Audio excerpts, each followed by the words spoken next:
Hi everyone. Today we're creating a bold and colorful card using easy ink blending techniques. This card is also featured over on my blog where we are having a blog hop celebrating Altenew's 12th anniversary.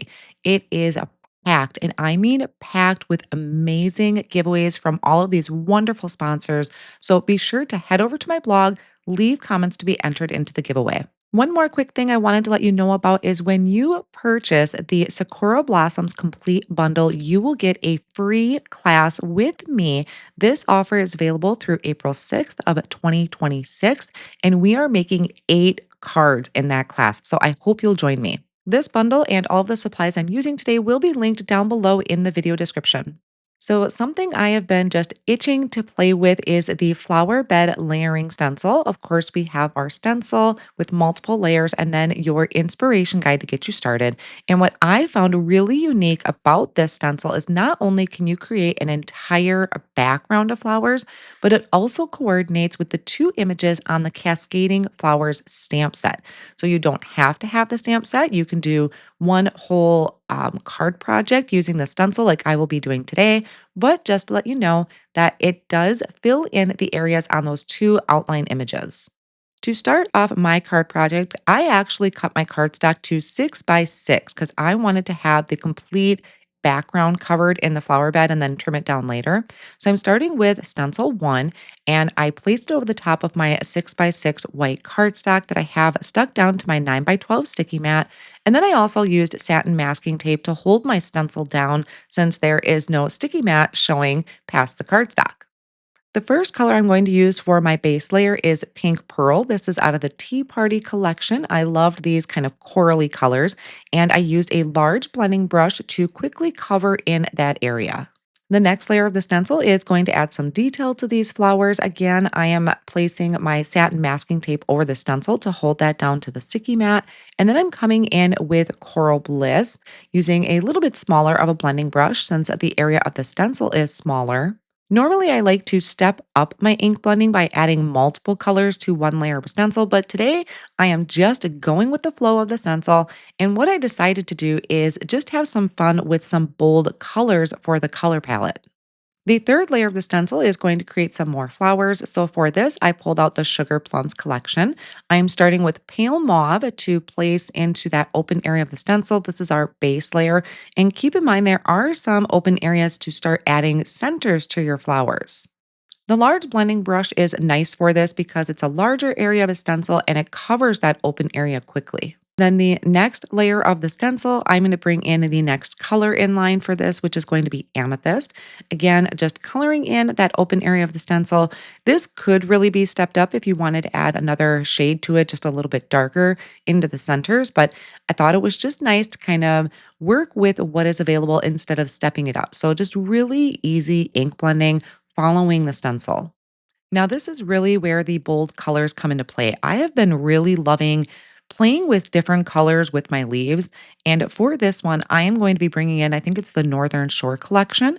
Started with Icy Water, which ended up being just a little bit too light for me. So, still using that same stencil for the leaves. This is your base layer for your leaves.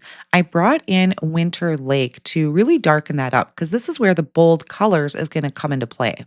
This layer that has the open areas or the base layer for the leaves also has these centers for our flowers that we did previously. So I wiped off my stencil with a rag and then I'm coming in with a ginger root, which is part of the earth tone collections. To be honest, I wish I would have went with a little bit more traditional brown because as this color layered over that purple shade, it almost kind of gave it a weird green shade. So I would suggest using more of a true brown. Then the last layer of the stencil, I really stepped it up by bringing in the Arctic Mountain, which is such a beautiful, nice, dark, rich blue color. How many words can I get to describe that? Because it's a beautiful color. Again, I wiped my stencil clean real quick, and then I brought in a darker shade for finishing off the centers, and that was Umber Shadow. And now look at that gorgeous background. I love those corals with those bold blue leaves. Now, you can trim this panel down if you have a rectangle die. You can trim it down to fit an A2 size card front. I just decided to bring out my paper trimmer. I gave it a little bit of a haircut here and there. And really, what I ended up with is 4 by 5.25 inches for a panel. I did little haircuts because I was cleaning up the edges and I wanted to make sure I was fitting the entire panel on there and not leaving a lot of white space. I created an A2 size side folding card base out of white cardstock, and I'm going to add a piece of Desert Night cardstock cut to 4.25 by 5.5 over the top. I do not use dark colors of cardstock very often for my card fronts, and I thought this would tie in nicely to really make those dark blue leaves stand out. I'm going to pop up my panel, so I am adding some foam tape to the back, just going to trim that down with my scissors. And after I remove the backing, I can go ahead and add this to my card front. I did think about trimming the panel down a little bit more and having a white border, but I'm still really happy with the results on this. For a sentiment, I decided to use some sentiments off of the Bold Bouquet. It's one of my favorites. The You and the Happy do have a coordinating die.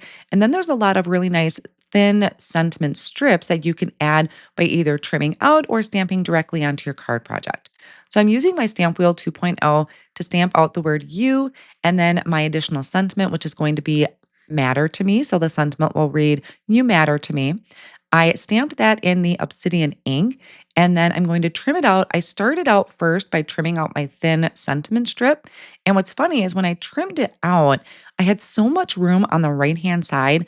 I decided to just kind of leave it like that because I thought a nice thin strip at the bottom of my card front would give it a little bit of separation, kind of somewhere for your eye to rest over that busy background. And what was funny is that was not my original plan. So I kind of like how things evolved just depending on how I stamped it. I die cut out the word you using the coordinating die and my mini blossom die cutting machine. And I die cut that out 2 more times.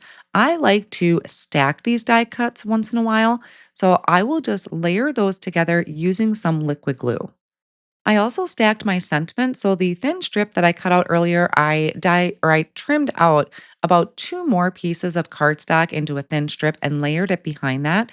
The strip I did trimmed to be 4 inches long, so or wide, long, so it fit across my card front.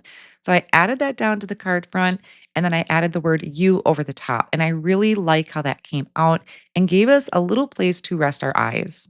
I'm going to add a few embellishments, and these are the Crystal Moonlight Sequins from Altenew. And there's a ton of different sizes in these.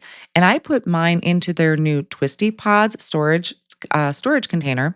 I started with kind of this medium size, dumped it into a triangle bowl, picked out a couple that I wanted, and then I'm going to open the other one for adding about 2 more that are just a little bit bigger.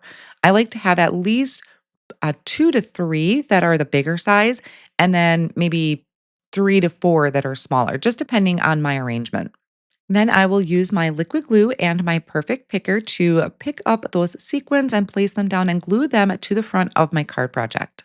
And then that's going to complete my card today using these bright, bold colors, which is also a very unusual palette for me. I usually tend to stick to traditional colors, so I like mixing it up a little bit with that color palette. And just as a reminder that this is a part of a blog hub, so be sure to click the link down below in the video description to head over to my blog.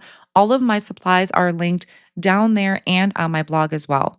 Thank you all so much for joining me today. I hope you enjoyed today's color palette and card project, and I will see you again very soon.